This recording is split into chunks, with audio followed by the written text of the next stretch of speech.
Maupay nga oras mga hinigugma ko nga mga viewers ha magkalain-lain nga lugar. Aadin ako no sa nga siday nga may pamagat an mga anak. Kin-request ini aton ni Ma'am Maitis Cabueñas ngan ni Ma'am Rosana Babon hankat Malogan City. So aadian iya istorya an mga anak. Diri daw kompleto pamilya nga ngaran.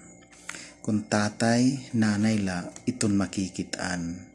Aton mga anak, aton kayamanan, may lulungan lula, pati kapaturan. Iton mga anak, an aton sandigan, kung hiragod di pa, dapat maataman. Pag-ugay haira, aton kaliawan, tambal han ka-stress, pati kagulanan.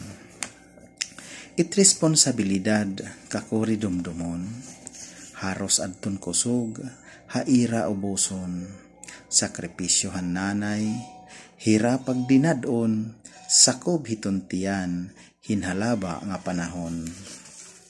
Tikang hapagdugnit, labi hapagkaon, pati pag-eskwela, angay atamanon, para maihatag, sakto nga pagwaydong, agud in pagpanday, maupay nga kabubuason.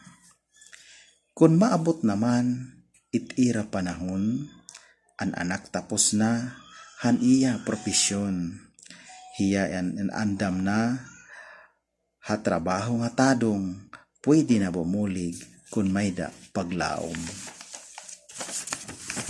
Dako nga kalipay, ha mga kag-anak, kay an sakripisyo, nagbunga gud liwat, maupay nga sagdon, ginsusog, ginhulat, tuhay nga resulta, nga sugad hingkidlat.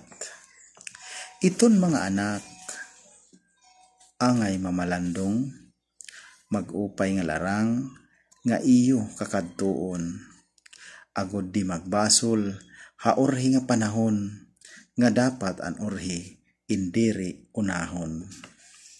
Para waray unta, niyo pagbasolon, kung ano itbuwas, nga iyo ginsusungsong.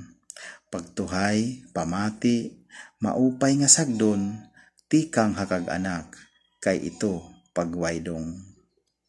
Damong salamat nga na shout out na aton mga hinigog mga viewers para hadto nga usa nga istorya nga may title An Mga Anak. Paki-follow, like and share mga hinigugma ko nga mga kasangkayan. Good afternoon and God bless you all. Thank you so much.